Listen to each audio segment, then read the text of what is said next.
pocos minutos se reportó la toma del canal TC Televisión en la ciudad de Guayaquil. Todo el día estamos en lo mismo, que una gobernadora da el informe cantando y la verdad es que no importa el partido político. América Latina siempre ha sido presentada al mundo como una región periférica en los grandes conflictos globales. Sin embargo, detrás de esta imagen existe una guerra silenciosa que atraviesa décadas, fronteras y regímenes políticos. Una guerra que rara vez es declarada, casi nunca asumida y con frecuencia negada. Esta guerra no se manifiesta con tanques avanzando por avenidas ni con bombardeos televisados.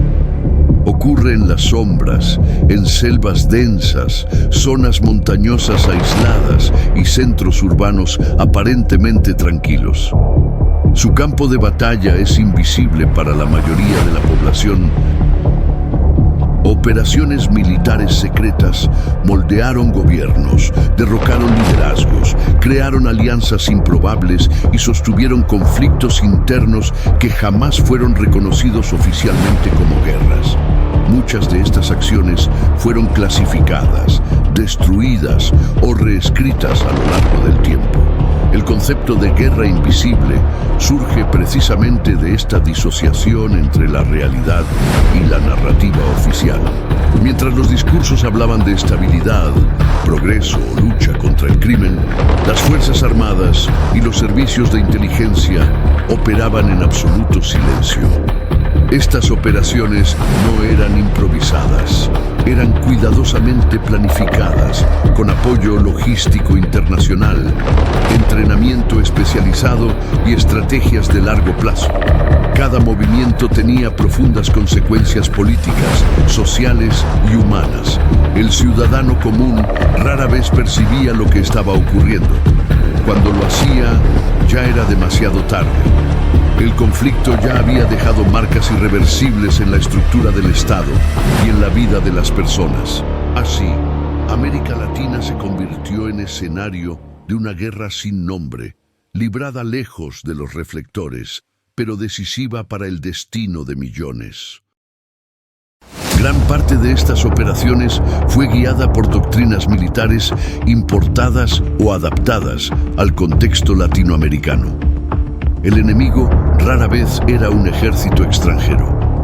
En la mayoría de los casos era interno, difuso e ideológico. El concepto de enemigo interno pasó a justificar acciones de vigilancia, infiltración y represión a gran escala. Movimientos políticos, campesinos, sindicatos e incluso comunidades enteras fueron tratados como amenazas estratégicas. El control territorial se convirtió en una prioridad absoluta. No solo controlar la tierra, sino controlar la información, el desplazamiento y la percepción de la población local. La guerra psicológica pasó a ser tan importante como la fuerza armada. Bases avanzadas, puestos clandestinos y operaciones de reconocimiento se instalaban en regiones remotas, muchas veces sin ningún registro oficial. El objetivo era simple: presencia constante sin dejar rastros. El miedo pasó a ser una herramienta operativa, no un miedo explícito, sino un miedo difuso y silencioso que impide la organización y debilita la resistencia. Un miedo que se propaga sin necesidad de explicaciones. Estas doctrinas transformaron a las fuerzas militares en actores políticos directos. La línea entre la defensa nacional y el control interno se fue borrando gradualmente. Al final, el territorio no solo era conquistado físicamente, sino también simbólicamente. El Estado se hacía presente a través de una fuerza invisible. Ninguna de estas guerras invisibles ocurrió de forma aislada. América Latina siempre estuvo inserta en un tablero geopolítico más amplio, donde intereses externos influyeron en las decisiones internas. Operaciones conjuntas, entrenamientos secretos y acuerdos silenciosos conectaron a fuerzas locales con potencias extranjeras. Muchas veces el apoyo no era público, pero sí decisivo. La transferencia de tecnología militar, técnicas de interrogatorio, vigilancia y contrainsurgencia moldeó profundamente la actuación de los ejércitos latinoamericanos.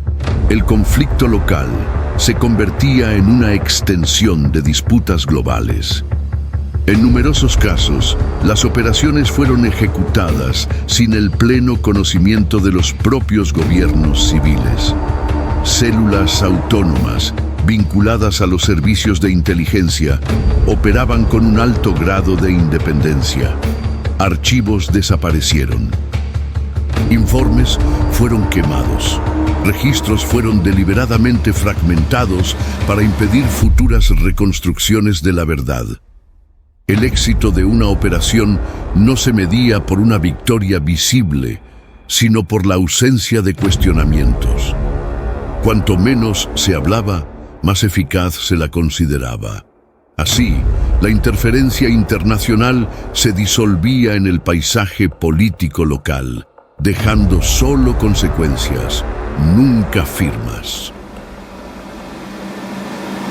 Detrás de las estrategias y las operaciones existía un costo humano incalculable.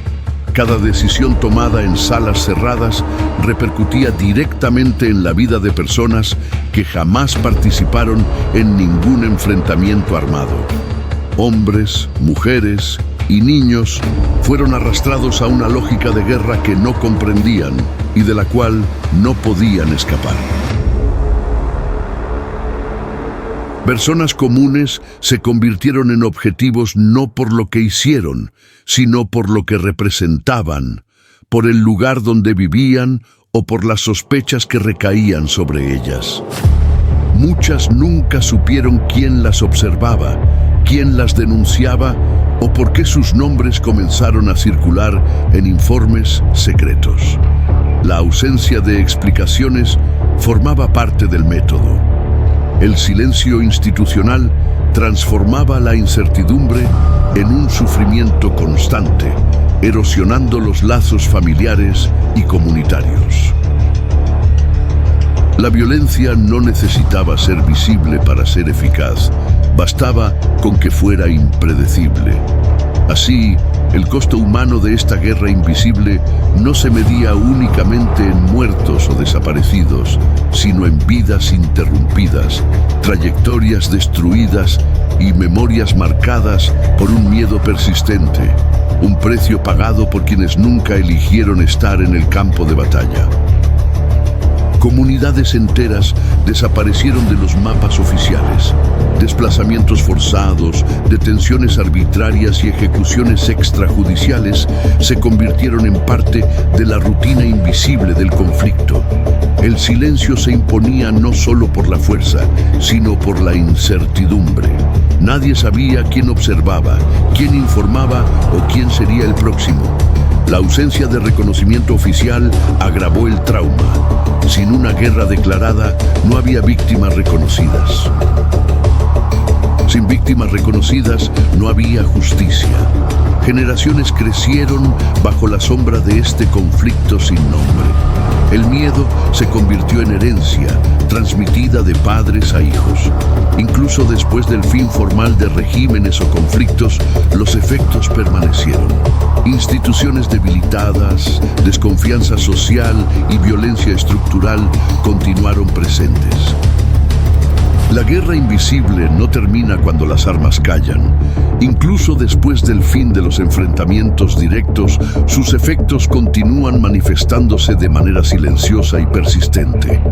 Sobrevive en la memoria de quienes presenciaron el miedo, en la ausencia de respuestas y en las historias que nunca pudieron ser contadas en voz alta. El silencio no representa paz, sino la continuidad de un trauma no resuelto. Se instala en las familias, en las comunidades y en las instituciones, moldeando comportamientos, decisiones y formas de percibir al Estado y al poder. Las cicatrices colectivas no son solo físicas o materiales. Se expresan en la desconfianza social, en la normalización de la violencia y en la dificultad de romper ciclos históricos de represión y miedo. Son marcas profundas que atraviesan generaciones, incluso entre quienes no vivieron directamente el conflicto. Así, esta guerra permanece activa no en el campo de batalla, sino en la estructura de la sociedad.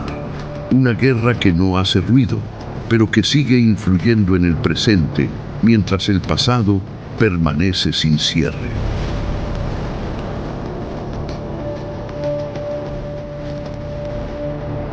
Con el paso de los años, parte de esta historia comenzó a emerger. Archivos antes sellados fueron abiertos, documentos clasificados se filtraron y testimonios largamente silenciados salieron a la luz. Fragmentos de una verdad ocultada durante décadas empezaron lentamente a recomponerse. Sin embargo, la verdad siempre aparece de forma fragmentada. Nunca es completa. Nunca es totalmente confiable. Cada revelación ilumina un punto específico, pero al mismo tiempo proyecta nuevas sombras. Por cada respuesta que surge, se abren múltiples interrogantes que permanecen sin resolver. Muchos de los responsables ya no están vivos, llevándose consigo decisiones, órdenes y silencios imposibles de reconstruir. Otros continúan protegidos por estructuras de poder que han sabido adaptarse, resistir al tiempo y sobrevivir a los cambios políticos. Así, la búsqueda de la verdad se convierte en un proceso incompleto y permanente, marcado por vacíos, contradicciones y disputas por la memoria. Una historia que se revela a medias, cuando ya no puede ser completamente negada, pero tampoco plenamente esclarecida. La reconstrucción histórica de estas operaciones exige cruzar memorias, documentos incompletos y narrativas contradictorias. Un trabajo lento y políticamente sensible. Aún hoy, existen fuerzas interesadas en mantener esta guerra en el olvido. El silencio continúa siendo una estrategia, pero comprender esta historia es esencial para entender la América Latina contemporánea, sus crisis, sus desconfianzas y sus conflictos internos. La guerra invisible puede no aparecer en los libros de texto, pero moldeó profundamente el presente, y mientras no sea plenamente comprendida, continuará influyendo en el futuro.